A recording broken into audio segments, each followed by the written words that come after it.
Okay, good day everyone. Welcome to today's webinar, Breaking the Silence, Advancing Global Action to Prevent Sexual Violence Against Boys. I am Sene Rosales from CPT CSA Philippines, a member of Family for Every Child. I am honored to be your moderator for today's session. Today, we bring together distinguished speakers and advocates to discuss a very important issue, the issue on sexual violence against boys. Our goal for this webinar is to raise awareness, share lived experiences, and push for global action, including the call for an internationally recognized day dedicated to the cause of caring for boys affected by sexual violence. But before we begin the webinar, we have some few reminders. The webinar is in English with interpretation available in Spanish, French, Portuguese, and Tanzanian Sign Language. Follow the instruction on your screen to select your preferred language. We also encourage active participation, so feel free to submit your questions via the dedicated Q&A box. We will address all your questions during the Q&A session of the webinar.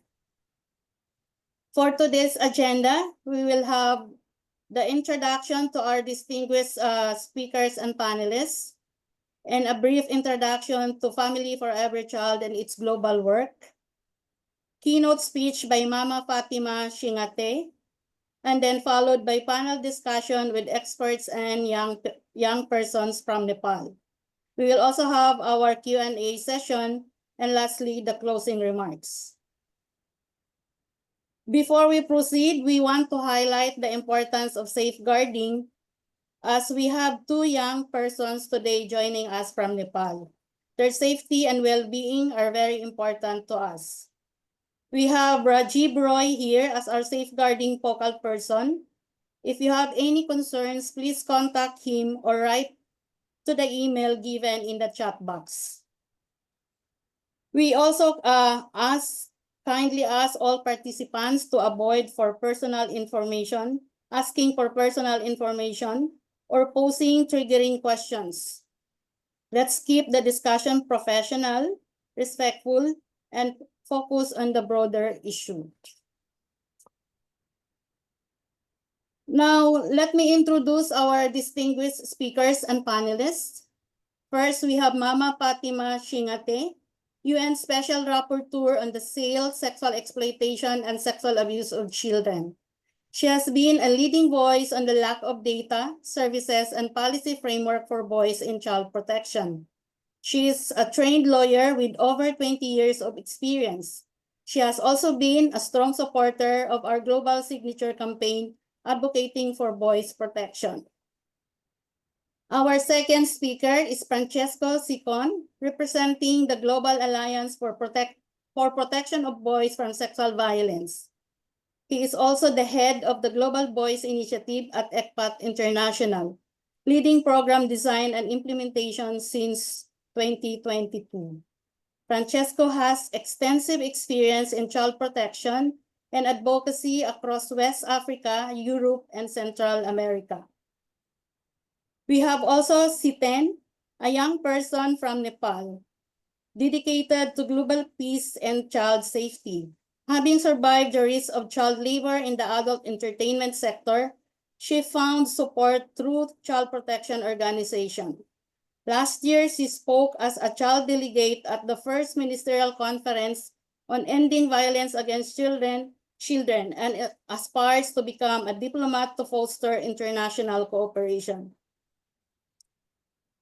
Lastly, but not the least, we have Sahadip Pariyar, also a child advocate from Nepal, who overcame the challenges of living on the streets for 5 years before pursuing education and advocacy.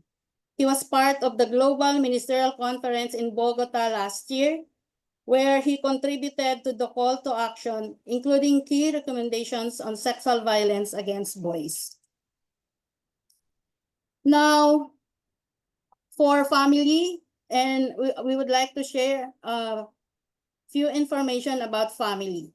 Family for Every Child is a global alliance of 51 local organizations working across 39 countries.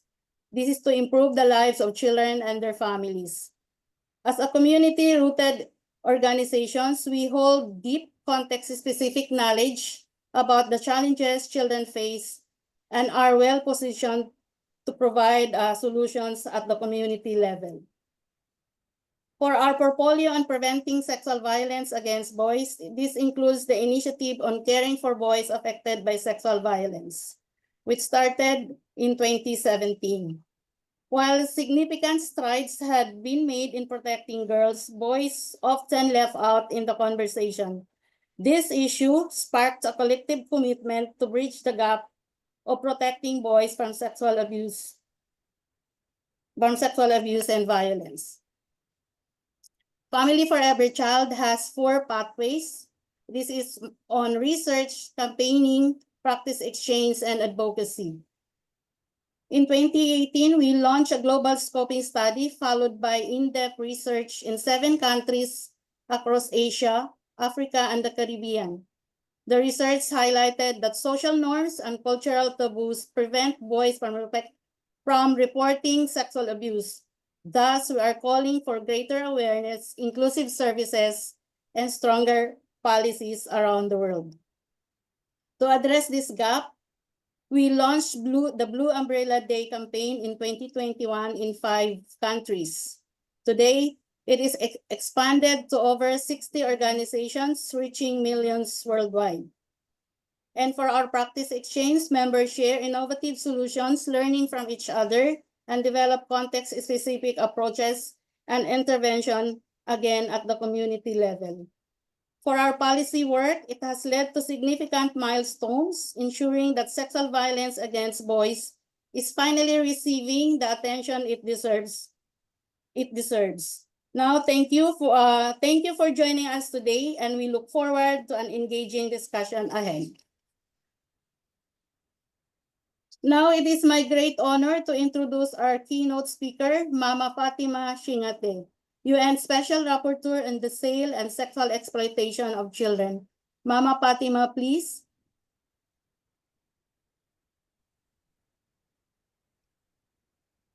Hello, can you hear me? Can you see me? Yes, ma'am. Yes, we do. Good day to you all. It's truly a pleasure and an honor to be here with you today. And this subject matter is a very important subject matter, and it's close to my heart and the work that I do. Because in 2021, I presented to the UN General Assembly a report on the gender dimension of sexual exploitation of children and the importance of integrating a child-centered and gender-inclusive approach to combating and eradicating it. In that report to the General Assembly, I highlighted the importance of providing equal protection to all children, independent of gender and irrespective of who they are, while at the same time shaping support and care mechanisms in a manner that is gender-informed and gender-sensitive. The issues I will raise today in my statement are derived from my report, unless otherwise indicated.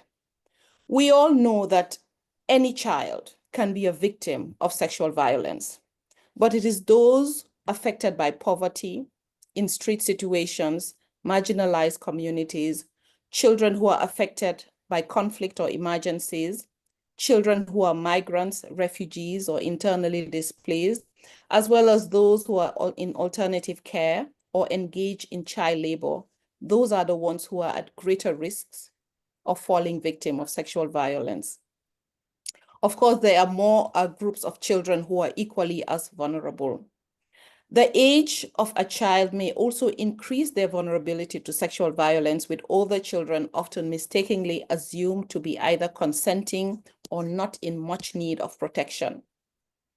Research conducted globally have shown that while sex offenders are overwhelmingly, though not exclusively, men, girls account for a majority of documented victims of sexual exploitation and sexual abuse. Despite the fact that allegations of sexual abuses against boys are usually underreported, unsubstantiated, or impacted by social stigma, A recent report by UNICEF shows that globally, between 410 and 530 million, around 1 in 7 boys and men alive today have been subjected to sexual violence in childhood. This includes 240 to 310 million who have experienced rape or sexual assault during their childhood. Now, in spite of these alarming figures, boys have often been referred to as the hidden group because disclosing and reporting sexual exploitation and sexual abuse appears to be a particularly significant barrier in the identification of male victims. One of the major reasons why boys do not report sexual abuse or sexual exploitation, at least when the perpetrator is another male, is the fear of stigma related to homosexuality. Similarly, having been sexually exploited by another male person may raise concerns and confusions around one's own sexuality, which may be extremely delicate and difficult to discuss openly. Furthermore, research has shown that some male victims of sexual violence also dread a commonly held belief that male victims of sexual violence also go on to perpetrate sexual violence themselves. These are the kinds of stereotypes which are typically gendered and reinforce the dichotomy between what it means to be male and what it means to be a victim. And this can cause much harm to male victims. When the perpetrator is a female, disclosure might be hampered by the stigma and negative impact around male sexuality and masculinity. It has been argued that boys who are victims of sexual exploitation committed by women feel more ashamed to report because they may be seen as weak or not in control. An additional element to consider with regards to boys finding it difficult to report sexual exploitation or sexual abuse is the fact that they are, according to some research, less likely to be believed than girls. In particular, where gender stereotype and victim blaming are pervasive, reports of sexual exploitation against boys tend to be usually ignored. The difference between how victims of sexual exploitation are seen does not necessarily depend on gender stereotypes or bias amongst professionals, but it also a matter of how the victim themselves see themselves or what has happened to them. And it has been suggested that when approached by professionals regarding concerns about sexual exploitation, suspected victims tend to deny, dismiss, or minimize the concerns more than female victims, and they tend to deny the impact that that abuse has had on them. The timing of disclosure and identification of sexual violence may also influence how victims feel about the incident. Feelings of distress may be felt at the time of the incident or much later in life. And it has been suggested that male victims tend to report much later in life, or if at all. Victims of perceptions of abuse experiences may also be affected by the gender role and attitudes and stereotypes they hold towards themselves. This shows how crucial it is that professionals are properly trained to identify and detect relevant information, even when it's not direct, and know how to create safe spaces and build trust that is necessary for victims to speak up openly about their experiences. Another crucial angle that needs to be addressed is that of the child protection system and how gender may influence how professionals and service providers working with and for children respond to situations of sexual violence. It is noteworthy that even when laws and policies are gender neutral, often the interpretation is not. And one of the main challenges is therefore to raise awareness amongst the general public and in particular amongst practitioners and make sure that they have the necessary tools, knowledge, and skills related to gender sensitive services. Gender may influence if and how a case is identified as sexual exploitation or abuse in the first place. Research has shown that male victims of sexual exploitation are commonly overlooked by practitioners, and they may be slower or less likely to identify male victims or to provide boys with support services. Practitioners have reported finding it harder to identify child sexual exploitation or abuse in males than in females. And boys are more often than girls referred initially to services for other reasons other than sexual exploitation or sexual abuse. Now, these findings demonstrate how gender stereotypes amongst professionals working with children, but also amongst parents and the broader public, may hamper disclosure of any form of sexual violence.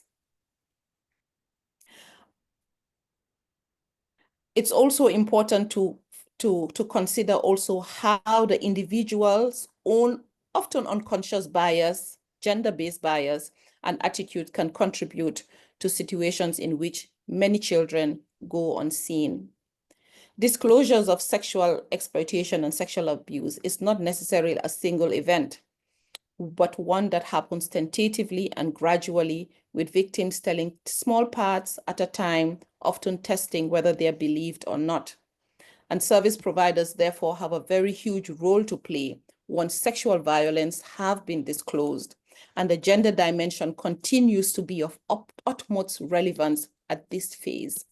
Because once a victim is identified, the process of seeking and getting assistance requires further considerations related to gender, and this includes medical services and psychosocial support, but also the judicial processes that might ensue. For example, the gender of the professional who is meeting with a victim may be an issue in need of consideration, and the needs may change depending on the gender of both the victims and the perpetrator. And in places where speaking about sex is taboo, expecting a boy victim to discuss in detail the sexual exploitation he was subjected to by a female or male with police officers, lawyers, prosecutors, and judges may contribute to re-traumatizing that child. States therefore bear the primary responsibility in the design and implementation of programs, policies, and services to ensure that the rights of all children are ensured, but also including their timely identification as victims. There is a need to make sure that legal and policy frameworks relating to children's rights and child protection are at the very least gender neutral. While gender neutral legal and policy framework are certainly better than explicitly gender biased ones, gender neutrality may not adequately uphold the rights of all children from protection from sexual violence. States are therefore strongly encouraged, and I usually do so, to consider integrating into law and practice a gender inclusive framework for positive action to ensure that boys do not suffer from gender-based discrimination. And this includes reviewing laws which define typically gendered crimes such as rape as being only against girls and women. Governments are also encouraged and must increase investment in research to better understand the scale and the context of sexual violence against boys, challenging harmful stereotypes and deriving evidence-based policies that ensure that boys are not left behind in the fight against child sexual violence. The training of professionals working for and with children is also an essential part of reducing gender-based discrimination. Training is needed that encompasses skills and knowledge about gender and that addresses unconscious biases against boys. Such training should be available at all and to all service providers, not just the specialist services, because once practitioners have had a chance to recognize and acknowledge gender biases, they can also develop strategies to reduce them. At a global level, international law plays a crucial role in preventing and responding to sexual violence against boys through the establishment of frameworks for protection, promoting accountability, and supporting victims. Of course, we all know the UN Convention on the Rights of the Child and its optional protocol on the sale of children. These enshrine the rights of all children, including boys, to protection from all forms of violence, including sexual violence, as well as emphasizing on the importance of justice and accountability.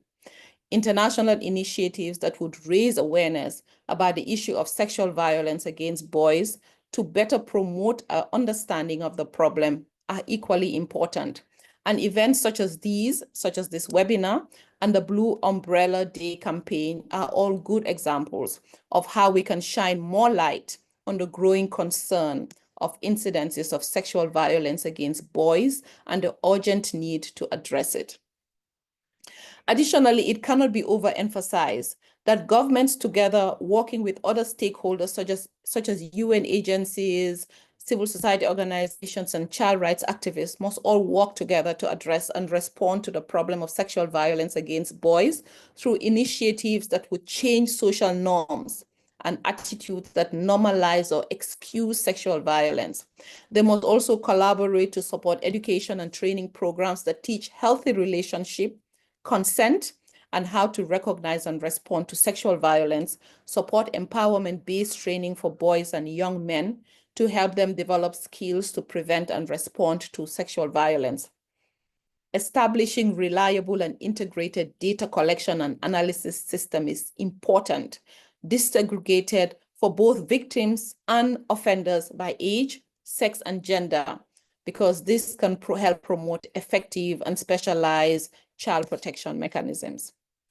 At the bottom line, we all have a role to play in ensuring that boys also receive as much protection from sexual violence, and we can also do it together. I thank you so much for your kind attention.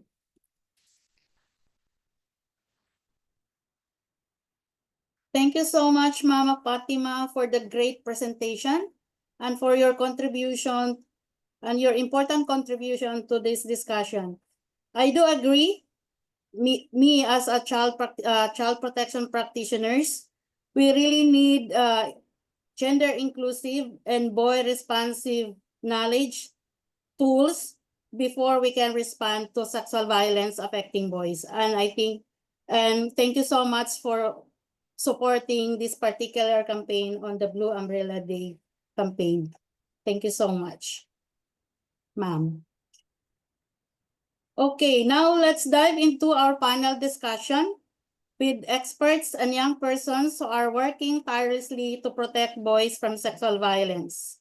I am honored to introduce again our panelists, Francesco representing ECPAT International and the Global Alliance for Protection of Boys from Sexual Violence, and Siten and Sahadip, the young advocates from Voice of Children, Nepal. Let's begin with Francesco. Francesco, your question is, can you tell us about the need for global alliance and how this alliance can push for an UN-recognized day to address this issue of caring for boys affected by sexual violence? Francesco, please. Yes, thank you so much, Zani, and thank you to all the friends at Family for Every Child, and thank you, Madam Fatima, for the great presentation and introduction. My name is Francesco. I'm the head of the Global Boys Initiative at ECPAT International, and also happy to be one of the conveners of the Global Alliance for the Protection of Boys from Sexual Violence, which is a timely alliance that brings together different stakeholders, including our colleagues at Family for Every Child, of course, which include practitioners, researchers, policymakers, to really understand and shed light on the different complexities of sexual violence against boys, understanding how boys are affected in different settings from sexual violence, and therefore try to provide a solution in terms of providing different resources, materials, expertise on how to prevent and respond to sexual violence against boys in its different dimensions. But also, as you said, Redzeni, it also wants to advocate at the global level to recognize the sexual violence against boys as a child protection issue and a child rights mandate. And so we're happy to support the initiative led by Family for calling for a special day to shed light on this child protection issue. And we do so by coordinating with other stakeholders at the global level, making sure that we coordinate the advocacy on how we want to make sure that the issue is integrated in child protection systems. But we also want to do it by supporting locally driven experiences, locally driven expertise, and therefore support solutions that come from existing programs, activities that different organizations might do at the local level. So here I just wanted to talk quickly about the key members of the steering committee of the Global Alliance for the Protection of Boys from Sexual Violence, which are the members that founded the alliance and also are leading its strategic direction for the last years and also moving forward. And of course, this year we will look into expanding the membership to really make sure that all organizations that are aligned with the mission and values of the alliance can join forces to shed light on this critical issue. So just quickly, before going into the discussion, I just wanted to talk about what are the key advocacy goals of the Global Alliance and how it relates to the Blue Umbrella Day campaign and the call for an International Day. We believe at the Global Alliance that we want to advocate for the protection of boys from all forms of sexual violence. And remember that boys are children first and foremost, but also we want to do it as an alliance by remembering that we can frame the conversation around sexual violence against boys using an intersectional lens and a feminist lens that also recognize patriarchal power imbalances that still disproportionately affect women and girls. We also want to take the opportunity of shedding light on the protection of boys from sexual violence as an exciting opportunity to really go and challenge ideas around masculinity, rigid gender norms, gender biases, and stereotypes, and therefore shift narratives around boys and boyhoods. So really foster a sense of boys can be sharing emotions, they can ask for help, they can provide help, they can provide care and show care as well. And so we believe that by advocating on the protection of boys from sexual violence, providing services that are gender responsive in that sense, it's also an opportunity to tackle those same root causes that lead to violence against women and girls who remain predominantly affected. Another mission of the Global Alliance is, of course, to already amplify national action and regional action that is already been led by many pioneer civil society organizations on this issue, and then support their expertise and resources and just amplify that knowledge and making sure that we foster cross-learning opportunities in that sense. And finally, making sure that we can influence policies and funding to make sure that we call for increased funding for any solution to tackle gender-based violence against women and girls, while making sure that also boys are protected from sexual violence. As part of the Global Alliance for the Protection of Boys from Sexual Violence, that in short we call GAPB, we are developing a global manifesto, which is a document that will be launched in the next few months. So thank you for bearing with us. And the purpose of the Global Manifesto, it is to outline our key principles, mission, and values as an alliance. So therefore, to really shed light on sexual violence against boys from an intersectional perspective, and really outlining key advocacy-based messages that are based in evidence, strategies, and practices that we know function at the level of providing services to boys, but also preventing boys from being affected and in challenging ideas of masculinities. The manifesto does also highlight the different complexities of sexual violence against boys. So we hope that will be a document that will provide technical support to any stakeholders with interest in understanding a little bit more how boys are affected by sexual violence, but also understanding those gender biases that prevent us from seeing boys as victims, while also using some tools and some ideas on how do we challenge actively gender biases, social norms, and stereotypes that keep boys silent and that still only provide one single narrative to boys and that lead to other forms of violence as well. So the manifesto will be launched soon, and it's an opportunity to engage in conversations with stakeholders to really start the conversation on how to protect boys while challenging rigid gender norms and ideas of masculinities. And I think I'm going to stop here. I'm done with time. So thank you so much, everyone, for listening. Thank you so much, Francesco. Your insights on advocacy and at the global level are really crucial, as we need global alliances to equally protect boys and girls from sexual violence worldwide. Thank you so much for your participation. Now let's turn into our young people, the youth advocates from Nepal. Siten and Sahadip bring us their personal stories and on-the-ground activisms. Let's start with Sahadip. Sahadip, your question is, you have been actively advocating for children's rights in Nepal and internationally, including at the Bogota conference last year. Could you share your experience and how you influenced the call to action document to include sexual violence against boys? Sahadip, please. Yes, sir. Yes, certainly. At first, namaskar, and thank you all for organizing this program and letting me speak my voice. I have been involved in creating and hosting a radio program to raise awareness about child safety, including cyber safety and protecting boys against sexual violence. I'm also an active member of a child club where we listen to the concerns of children, discuss important issues, and take actions.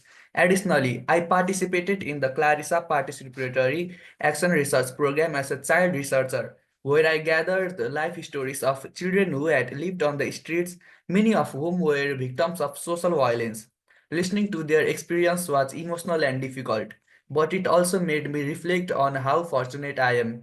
Despite starting my early childhood on the streets, I was rescued on time by responsible organizations who supported my well-being, helped with family reintegration, and ensured my education. Today, I can continue my studies and advocate for child rights. This journey is why I was selected as one of the child delegates at the first Global Ministerial Conference on Ending Violence Against Children held in Bogota, Colombia. Participating in such a significant global event was exciting and overwhelming. When I learned about my selection, it strengthened my sense of responsibility to represent vulnerable children, those living on the streets and boys facing sexual abuse and exploitation. To prepare, I listened to friends in my shelter, spoke to schoolmates, and gathered evidence to present during the conference. Though technical delays worried me that my voice might not be heard, I was reassured upon arrival that there would be discussions to contribute to the call to action. On the first day, I joined a panel discussion with the minister of my country and other notable figures. Feeling valued to give me courage, and I confidently spoke about the immediate need to rescue street children and support their family reintegration. I emphasized the safety of boys from sexual violence and the legal barriers they face. Through my personal experience, I have witnessed how vulnerable boys on the streets are often at risk of sexual violence. Many suffer exploitation in exchange for food or clothing, fearing threats if they spoke out. It's not just unknown adults. Abuse often happens at the hand of peers, seniors, or even trusted individuals. Yet, boys really boys rarely share their pain due to fear or stigma and humiliation. Society often believes that only girls face sexual abuse, ignoring the reality for boys. I have seen firsthand the deep emotional scars boys carry. I remember during the meeting I shared an example. If a 17-year-old girl and 15-year-old boy are in a consensual relationship, the boy can still be convicted and sent to correctional homes. If the girl's family files a case, many boys have suffered injustice due to such legal gaps. Boys are always treated as abusers in such cases. Delegates were surprised by these realities, and I shared more examples to highlight the need to protect boys. This led to the inclusion of protecting boys from sexual violence in the 25th point, call to action. Today, I am proud to advocate these issues on national and international platforms. My voice represents not just me, but many children who have suffered in silence. I feel encouraged as I have been appreciated by organizations and people for what I am doing. This journey doesn't end here. We are now leading a signature campaign urging the United Nations to declare April 16 the Blue Umbrella Day as the International Day for Protecting Boys Against Sexual Violence. This campaign aims to address these urgent issues and protect all children without gender bias. Now that my exams are over, I will focus fully on gathering as many signatures as possible. I request everyone here to support this cause by signing the petition and showing solidarity in creating a world free of violence for every child. Together, let us ensure that every child is safe and protected. Thank you. Thank you, Sahadip, for your powerful testimony and stories, and especially for your dedication to promote children's rights, particularly protecting boys from sexual violence. Thank you so much. Now let's go to C10.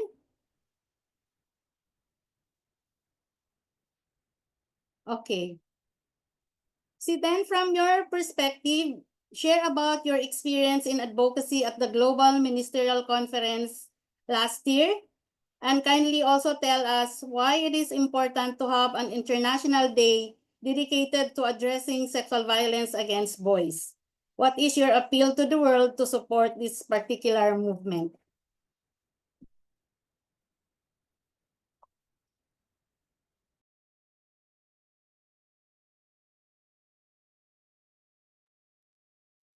Sorry.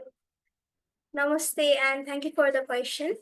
On November 2024, we went to Bogota, Colombia for our first ministerial conference on ending violence against children. The conference brought policymakers, advocates, expertise, and stakeholders and from around the world together, creating a platform for collaboration, knowledge sharing, and strategic planning. Attending the conference as a child delegate was an incredibly empowering and transformative experience.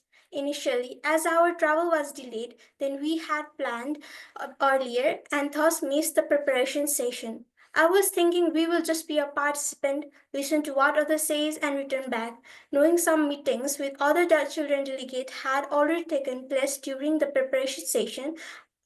I thought we missed our chance to speak, but when Sadeep and I were asked to share our thoughts while preparing the call to action, that was our chance where we could speak our voices. I joined my voices in the issues like ending corporal punishment, cyberbullying, and supporting vulnerable families, but I also realized by the time the issues of children working in adult entertainment sector was not raised. Sadeep also focused on boys' sexual abuse. I was also aware how boys were sexually abused and exploited in the adult entertainment sector. I could see their pain and they never spoke. Instead, sometimes their anger was expressed in aggression and misbehaving with other colleges as well. When Saudi was speaking about street children and how boys in the streets were vulnerable to sexual exploitation and how our law and social norms are biased for protecting boys from sexual violence, other children delegates were so much interested to know more. Therefore, together, we try to answer their curiosity and were able to strongly put these issues for call to action. That was the time for the first time I felt my voice was not only heard but valued on such a significant platform. I was even given a responsibility to speak at the ending session of the conference. It was surprising, and initially, I was worried if I could do it nicely. But when I did it, it built my confidence level. The conference taught me that children are not just passive recipients of protection, but active participation in creating change. I learned about global strategies to combat violence, the importance of child participation in decision making, and how to advocate effective for my rights and the rights of others. Since returning, I have taken on a leadership role in my community, speaking my voice to let other children know and understand about their rights and how to stay safe. The connection I made at the conference have opened doors for collaboration with organizations working to protect children. This experience did not just empower me, it inspired me to become a stronger advocate and a catalyst for a change in my community and beyond. I thank everyone involved for providing us with such an opportunity. Now, moving on to the major issues that now I'm taking lead in my country as a child leader. I have been hearing from our estimated guests, and I am truly encouraged to witness something that does not get spoken about enough: protecting boys from sexual violence. Blue Umbrella Day is not just more than just a campaign, it's a movement, an urgent global call to recognize, support, and protect boys who are suffering in silence.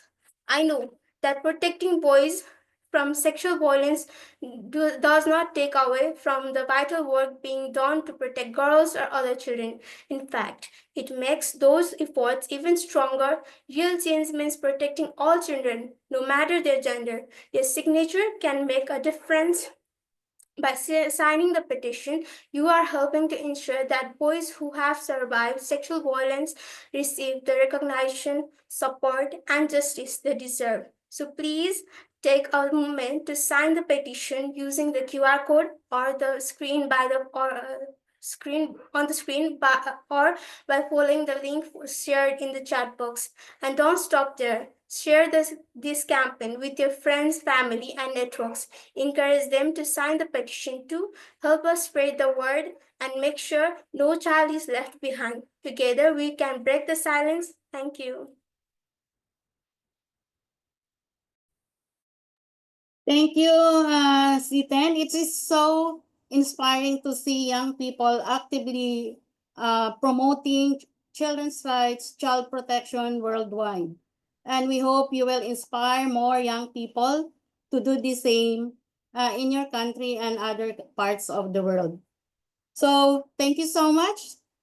Now, may we proceed now to it is time for us for the Q&A portion of this webinar.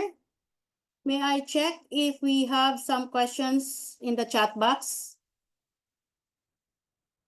Okay, there is one, and I would like to address the panelists to address this question. The question is, apart from government policies, how can parents protect their boy child from sexual abuse, and at what age can they start engaging the boy children on issues of sexual violence and how to report them?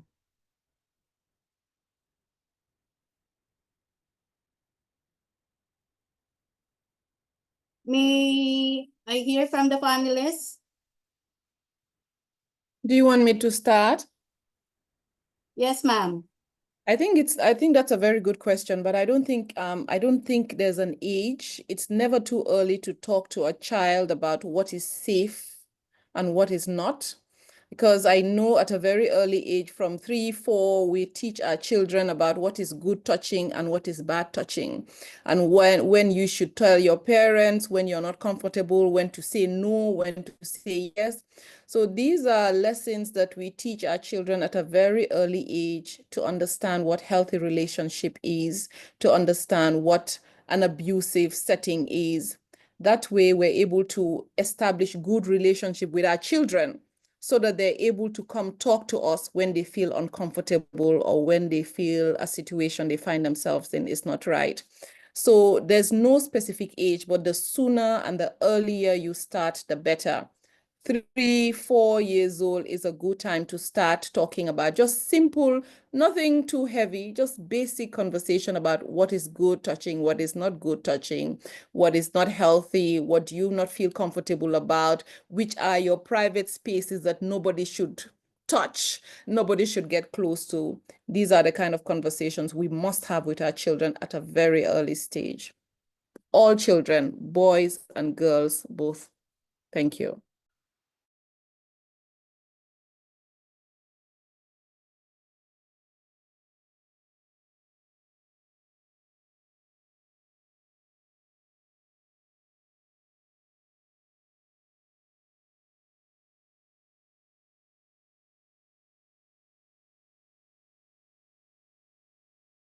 You're on mute. No, I said perhaps Francesco, you might want to come in. I don't know whether he's still online. Yes, I'm here. Okay, Francesco is there.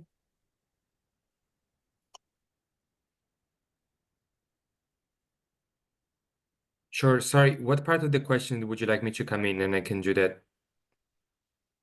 I think the How can initial- parents Yes, go protect ahead. their boy child from sexual abuse in general? Oh, sure. Yes. Thank you so much. Yes. So basically, I believe that one thing that we learned that was very useful, again, listening to practitioners that are working with parents, it was to have conversation with parents about their own biases, because we all have biases that are deeply rooted within ourselves and that we need to deconstruct all the time, and some are unconscious. And gender biases is applicable to gender biases as well. So those ideas that boys might not be vulnerable to sexual violence, the ideas that boys might be strong and stoic and not weak, can also be perpetuated, and it can also it can also impact the way that parents have conversation with their boys about safety, the way that the way that parents might talk to boys about how to ask and look for help and receive care and support.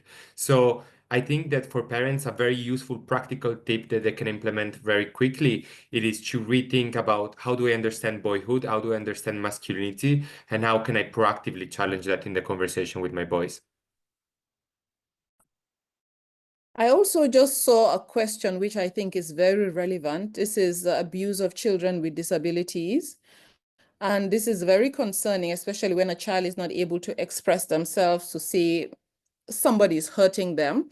I think one of the things we continue advocating for is enough training, sufficient training, not only for parents, but also caregivers in schools and in clinics, in hospitals, so that they're able to recognize the signs of abuse, because many children do suffer in silence, not because they're afraid to speak up, not because they cannot speak, but because they cannot speak up. They're not able to express themselves because of a disability. So it's very, very important to continue raising awareness and training caregivers, including parents. Francesco's talked about something very important, which is actually unconscious bias. All of us have biases, and it's only when we talk about it, we continue raising awareness, that we would realize that we do have unconscious biases, especially as to how we view boys as opposed to girls. And these are all ways of raising awareness to protect all children from sexual abuse. But since we're talking about protecting boys from sexual violence, this is a very important issue to consider. Thank you. So I do agree that all of us really must participate in this campaign, and all of us really must be trained, because without training, it would be difficult to intervene. I think because due to the lack of time, we could not answer more questions, but hopefully in the future, if we could run another webinar like this, we could have answer your questions next time. So thank you very much to all our panelists. Your inputs and contributions to this webinar really make the Blue Umbrella campaign, into the spotlight. And we would like everybody to really support this campaign, and we hope that April 16 will be a permanent day to protect boys from sexual violence, just the way we protect our girls. Can I just say something, one more thing? I'm so sorry, Zani. I just wanted to Yes, say, ma'am. yes, I also want to say this is truly a very good initiative, the Blue Umbrella Day campaign. But talking about this issue of sexual abuse is not just an event that should be celebrated once a year. We should continue talking about it. That's why I commend initiatives such as this webinar, because you're shining a light on a subject matter, a very important subject matter. And you have participants, about 83 participants, who are learning something new about how vulnerable boys also are, and what needs to be put in place to ensure that children, all children, boys and girls, and children who identify outside the gender binary, need to be kept safe, because as a child, we all have an obligation as grown-ups, as civil society organizations, as government authorities, as child rights advocate, to ensure that all children are kept safe. And it's very important that once in a while we shine a light on a particular group of children who are vulnerable, and we talk about how important it is for them to be recognized as a vulnerable group and what measures are or should be put in place to ensure they are kept safe, and we need to continue talking about it. So well done to you, and I hope there'll be many more of such webinars and such events to continue talking about this issue, continue having this conversation about keeping children safe. It's a very important thing. No matter how many laws we have in place, if we don't raise awareness about the issues, not much can be done. So thank you so much for this initiative, and please continue shining a light. And one thing I didn't talk about, which I'm really embarrassed about, because this is something that is very important to the core of my mandate, and which is child participation. You cannot do much without involving children in the responses and the measures that advocate or that ensure their protection. So thank you so much to these young people who participated in this webinar, for your voices, for your impact, and for your enthusiasm in raising awareness on this very, very important subject matter. Thank you so much. Thank you very much, Ma'am. And your support to this international campaign is also an inspiration to all of us. Francesco, thank you so much. Siten and Sahadip, thank you so much, and continue shining and influencing your young people all over the world. Now for the closing remarks, I would like to take some few minutes as we wrap up today's session. We would like to reflect on the following takeaways. We learned that boys must be included in child protection framework. Their experiences on sexual violence should no longer be ignored. International advocacy is critical, so we need global recognition, including a dedicated UN Day to drive real policy change all over the world. Every one of us can take action. So whether through signing the petitions, spread the awareness, or supporting survivor-led initiatives, we need our united efforts to address this particular issue.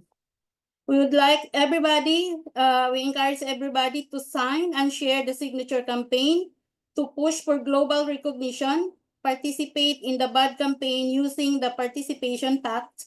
The link to the petition and the pact will be shared to all of you in the chat box. Let's continue the conversation on social media using hashtag Blue Umbrella Day, hashtag Break the Silence, and hashtag Protect Our Boys. Stay connected with Family for Every Child and our members for future advocacy opportunities and webinar. On behalf of our panelists and organizers, thank you so much, all of you who are joining us today. Let us continue working together to break the silence and protect boys worldwide. See you soon, and let's take action. Thank you so much, everybody.